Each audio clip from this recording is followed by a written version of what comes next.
Hello, VR English here, saying hi. This is a Overgrown nuke with no deaths. Fun times. Can't continue with the map thing that I did last week, just simply because this is... I know it's not a new map considering it was out in Call of Duty 4, but I couldn't find a detailed map for it. But if there's any maps I missed in the original maps, then let me know.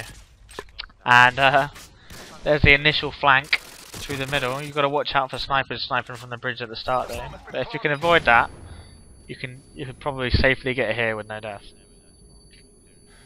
Sleight of Hand Pro, Stop and Power Pro, Ninja Pro, Attack Insert, Mini Uzi Silenced, RPGs, Secondary. I don't know why I chose RPGs. They're normally pretty fun if you're spawn camping pretty hard, but you shouldn't really use them if you're going for a nuke. You might be better off with a machine pistol or a Spaz 12. I was thinking one of the reasons I was using the mini Uzi is because I just got full camo and I was loving it. It's been a little while since I've actually watched this video, but I'd say Ninja Pro is your friend here, and it's all about listening out. Even though I don't have a map to show you guys, I can actually tell you where they spawn, as it's fairly predictable. ACR. The key to the reason why Sleight of Hand Pro is so good is that you can pick anyone else's weapon up after you've killed them, and you have an advantage over them if they're using a different perk, which is just brilliant. This Attack Insert spot is definitely my favourite on this side, because they can't do anything against it.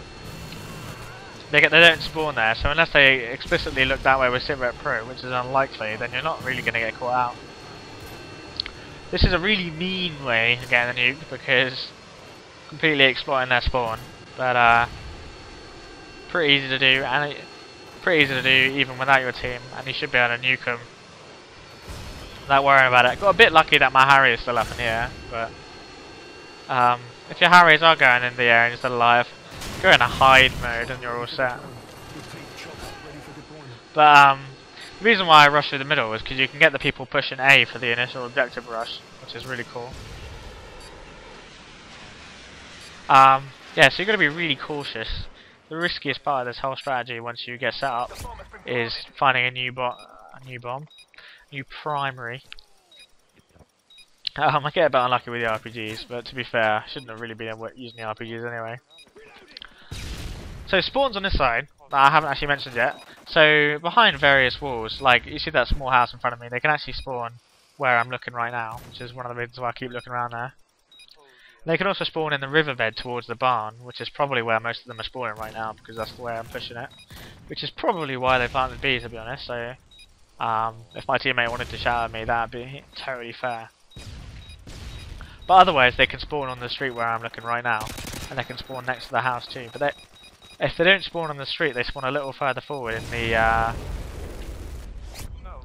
where I am right now, and sometimes even at the bottom of the house. I don't know why that RPG doesn't do it.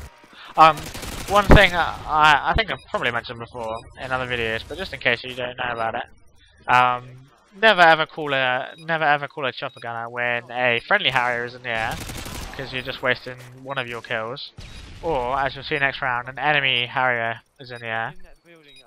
Don't even risk it, because Harriers will shoot it down straight away and you won't even get to use it.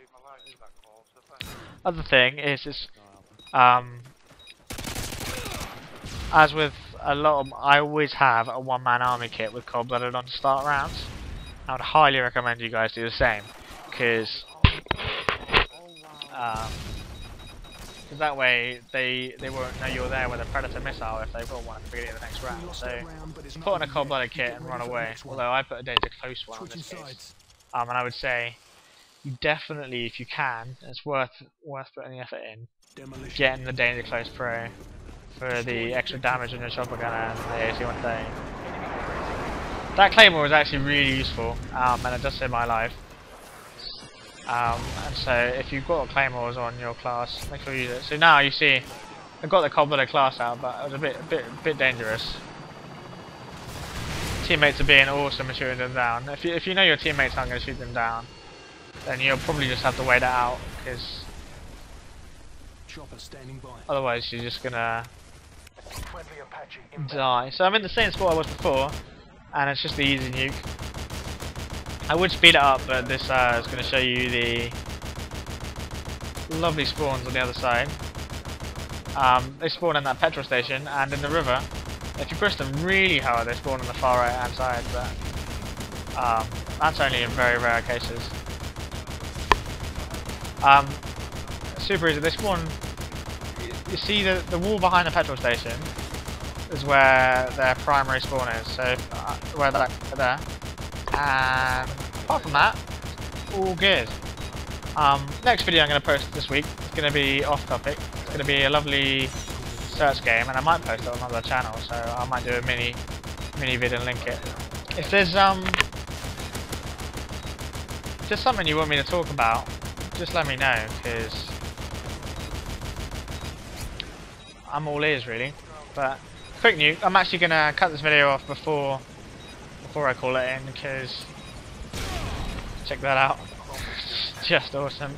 Because this video actually goes on to like 14-15 minutes, but I don't end up dying, and you'll see why, because I switched to my intervention kit to just chill, see how high I can get my kill streak. But I sit back a bit. You could say I camp, but this is actually ideal because you're covering the A-bomb. And I'm worried that I'll have to redo this commentary, since I can see the soundbar going up, and it looks like you could probably hear the game sound twice. So hopefully you didn't, and hopefully I won't have to do this again. Otherwise, I'm sorry, and I love you guys. Time's almost up. Nearly done. Hope that you find this video useful. Give it a try. You don't even need a team for it to work out. And I hope you check out some of the other ones if you've never before.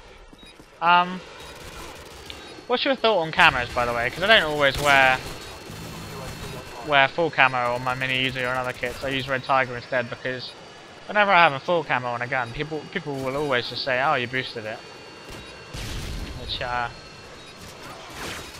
guess is fair considering the amount of people with everything unlocked. But love you. Bye.